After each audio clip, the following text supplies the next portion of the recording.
একটা প্রশ্ন প্রায়ই শোনা যায়, চীন কিভাবে একটা মুদ্রা যুদ্ধে জিততে পারে যখন তার নিজের অর্থনীতি ঋণের বিশাল এক পাহাড়ের নিচে চাপা পড়ে আছে? এই প্রশ্নটাই আজ আমরা একটু তলিয়ে দেখব, আর এর উত্তরটা কিন্তু বেশ অবাক করার মতো হতে পারে। চলুন শুরু করা যাক। এই প্রশ্নটা দিয়েই আজকের আলোচনা শুরু করা যাক। দেখুন, সাধারণ ধারণাটা হলো চীনের অর্থনীতি এক বিরাট সংকটের মুখে। কিন্তু এই যে কথাটা আমরা সারাক্ষণ শুনছি, এটা কি পুরোপুরি সত্যি, নাকি এর আড়ালে অন্য কোনো গল্প লুকিয়ে আছে? আর এই সংকটের প্রমাণ হিসেবে প্রায়ই এই সংখ্যাটা দেখানো হয়। ৩০০%। বলা হচ্ছে চীনের মোট ঋণ তার জিডিপির ৩ গুণ।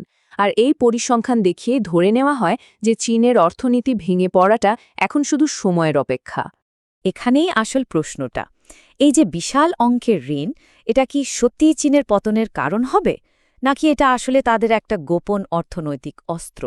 আমরা এই প্রচলিত ধারণার গভীরে যাব এবং দেখব আসল সত্যটা কি। তো চলুন প্রথমেই এই ৩০০% ঋণের ব্যাপারটা একটু ভেঙে দেখি আর বোঝার চেষ্টা করি যে পশ্চিমা হিসাবের মানদণ্ডে চীনের ঋণকে মাপাটা কেন একটা বড় ভুল হতে পারে। মূল পার্থক্যটা কিন্তু এখানেই। স্লাইডের বাম দিকে দেখুন, পশ্চিমা দেশগুলোর বেশিরভাগ ঋণই হল বাহ্যিক ঋণ, মানে বিদেশি মুদ্রায় নেওয়া। তারা তো সেই মুদ্রা ছাপাতে পারে না, তাই খেলাপি হওয়ার ঝুঁকিটা অনেক বেশি। কিন্তু ডান দিকে দেখুন, চীনের প্রায় সব ঋণই অভ্যন্তরীণ, নিজেদের মুদ্রাতেই নেওয়া। তার মানে দরকার পড়লে তারা টাকা ছাপিয়েই সেই ঋণ শোধ করতে পারে। এই জিনিসটাকেই বলা হয় ক্লোজড লুপ সিস্টেম, আর এটাই চীনের আর্থিক ব্যবস্থার মূল ভিত্তি। এখানে কি হয়, রাষ্ট্রীয় কোম্পানিগুলো রাষ্ট্রীয় ব্যাংকের কাছ থেকে ঋণ নেয়। সহজ কথায় বললে, রাষ্ট্রের এক হাত অন্য হাতের কাছে ঋণী। এই ব্যবস্থায় দেউলিয়া হওয়ার কোনো সুযোগই নেই, কারণ সরকার, ঋণদাতা এবং ঋণগ্রহীতা দুটোই। তাদের জন্য ঋণের তারিখ পিছিয়ে দেওয়া বা সুদ শূন্য করে দেওয়াটা কোনো ব্যাপারই না। আচ্ছা, ঋণ তো হলো, কিন্তু এই বিপুল পরিমাণ টাকা দিয়ে আসলে কি করা হয়েছে? কারণ চীন তাদের ঋণ যেভাবে ব্যবহার করেছে তা অন্য যে কোনো দেশের থেকে সম্পূর্ণ আলাদা। এই টেবিলটা দেখলেই পুরো ছবিটা পরিষ্কার হয়ে যাবে। যুক্তরাষ্ট্র তার ঋণ খরচ করেছে ভোগ, সামরিক ব্যয় বা বিভিন্ন ভাতা দেওয়ার মতো খাতে, যা দিয়ে কোনো স্থায়ী সম্পদ তৈরি হয় না। অন্যদিকে চীন ঠিক সেই ঋণটা ব্যবহার করে হাইস্পিড রেল, 5G নেটওয়ার্ক, বন্দর আর বিশাল বিশাল বাঁধ তৈরি করেছে। সোজা কথায়, তারা কাগজি টাকাকে বাস্তব সম্পদে পরিণত করেছে। আমরা তো চীনের গোস্ট সিটি বা ভুতুরে শহর নিয়ে প্রায়ই শুনি, তাই না? সেগুলোকে ব্যর্থ বিনিয়োগ হিসেবেই দেখানো হয়। কিন্তু একবার অন্যভাবে ভেবে দেখুন তো, এই শহরগুলো আসলে স্টিল, তামা আর কংক্রিটের এক একটা বিশাল কৌশলগত ভাণ্ডার। আজ এই কাঁচামালগুলোর দাম তখন যা ছিল তার চেয়ে অনেক অনেক গুণ বেশি। তবে গল্পের এখানেই শেষ না, একটা বড় সড়ক কিন্তু আছে। চীনে ঋণের একটা অংশ ওয়াকেই বিপজ্জনক, যার সমাধান করা অতটা সহজ নয়। এই সমস্যাটার নাম হল লোকাল গভর্নমেন্ট ফাইন্যান্সিং ভেহিকলস, বা সংক্ষেপে LGFVs। এগুলো কি? এগুলো হলো স্থানীয় সরকারগুলো তৈরি করা কিছু শেল কোম্পানি, মানে কাগজে কলমে থাকা কিছু সংস্থা। এরা সরকারি হিসাবের বাইরে থেকে বিশাল অঙ্কের ঋণ নিয়ে এমন সব প্রকল্প তৈরি করেছে যার কোনো দরকারই ছিল না। আর একেই বলা হচ্ছে চীনা আর্থিক ব্যবস্থার ব্ল্যাক হোল। আর এই LGFV ঋণের পরিমাণটা শুনলে চমকে যেতে হয়, প্রায় $10 ট্রিলিয়ন। এই গর্তটা এতটাই বড় যে শুধু ঋণের মেয়াদ বাড়িয়ে সমাধান করা যাবে না। এখানে সত্যিকারের দেউলিয়া হওয়ার ঝুঁকিটা কিন্তু রয়েই যাচ্ছে। তাহলে এত বড় একটা গর্ত চীন কিভাবে ভরাট করবে? এখানেই আসছে তাদের আসল পরিকল্পনা, যাকে বলা হচ্ছে গোল্ডেন ইরেজার। আর মজার ব্যাপার হলো, এই পরিকল্পনাটা একটা ঐতিহাসিক মার্কিন ঘটনা থেকে নেওয়া। ঘটনাটা কিন্তু নতুন নয়। ১৯৩৪ সালে American president Franklin D Roosevelt ঠিক এমনই একটা সংকটের সমাধান করেছিলেন। তিনি কি করলেন? রাতারাতি সোনার সরকারি দাম বহুগুণ বাড়িয়ে দিলেন।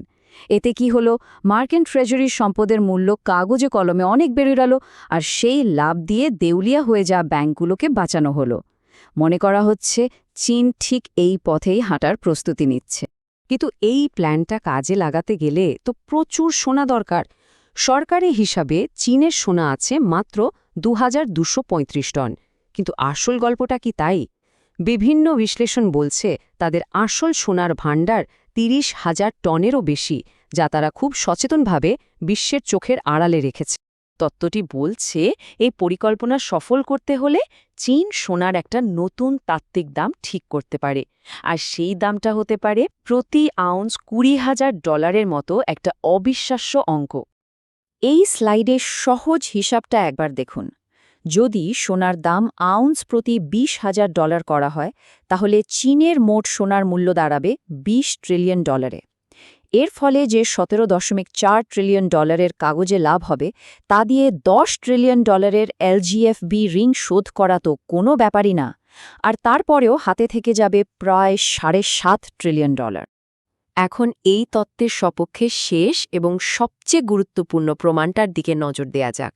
সম্প্রতি এমন একটা ভূ-রাজনৈতিক ঘটনা ঘটেছে যা দেখে মনে হচ্ছে সোনার এই পুনঃমূল্যায়নের প্রস্তুতি পুরো দমে চলছে। ঐতিহাসিকভাবে সোনা আর রূপার দামের মধ্যে একটা অনুপাত ছিল, মোটামুটি 15:1, মানে 15 আউন্স রূপা দিয়ে 1 আউন্স সোনা পাওয়া যেত। কিন্তু এখন সে অনুপাতটা প্রায় 85:1। এটা একটা অস্বাভাবিক পরিস্থিতি। তত্ত্বটি বলছে যখন সোনার দামকে নতুন করে নির্ধারণ করা হবে, তখন এই অনুপাতটা আবার তার ঐতিহাসিক গড়ে ফিরে আসবে। এবার দেখুন পরপর দুটো ঘটনা। গত নভেম্বরে আমেরিকার রূপাকে একটি কৌশলগত গুরুত্বপূর্ণ খনিজ হিসেবে ঘোষণা করল, আর তার ঠিক পরে 1 জানুয়ারি থেকে চীন রূপার রপ্তানিতে নিষেধাজ্ঞা জারি করল। এই পদক্ষেপটাকে একটা অকাট্য প্রমাণ হিসেবে দেখা হচ্ছে, যা বলছে যে তাদের পরিকল্পনাটা ইতিমধ্যেই চালু হয়ে গেছে। কিন্তু চীন হঠাৎ করে রূপার রপ্তানি বন্ধ করল কেন?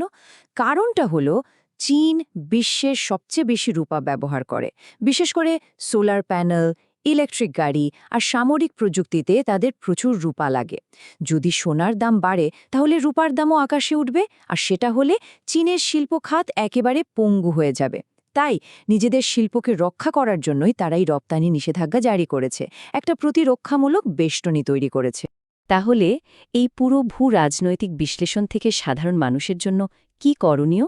চলুন সূত্রটিতে যে পদক্ষেপগুলোর কথা বলা হয়েছে সেগুলো একবার দেখে নেওয়া যাক। সূত্রটির প্রোটোকল খুব সহজ এবং স্পষ্ট। প্রথম নিয়ম, কাগজের সম্পদ নয়, মানে ইলেকট্রনিকভাবে কেনা সোনা বা রূপা নয়, বরং ভৌত সোনা বা রূপা হাতে রাখতে হবে। দ্বিতীয়ত, ডলারের দাম না দেখে সোনা রূপার অনুপাতকে নির্দেশক হিসেবে ব্যবহার করতে হবে। যখন এই অনুপাত 85:1 মতো বেশি, তখন রূপা কেনা বুদ্ধিমানের কাজ, আর যখন এই অনুপাতটা কমে 20:1 বা তার কাছাকাছি চলে আসবে, তখন সেই রূপা বিক্রি করে জমি বা বাড়ির মতো স্থায়ী সম্পদ কিনে ফেলা উচিত। সুতরাং এই সূত্র অনুযায়ী একটা বড় সড় বৈশ্বিক আর্থিক পুনর্গঠন বা রিসেট আসছে। চীনের পতন তো দূরের কথা, তারা বরং এই পরিবর্তনের জন্য পুরোপুরি তৈরি। আসল প্রশ্ন হল, বাকি বিশ্ব কি এর জন্য প্রস্তুত? এই প্রশ্নটা আমাদের সবার ভাবার জন্য রইল।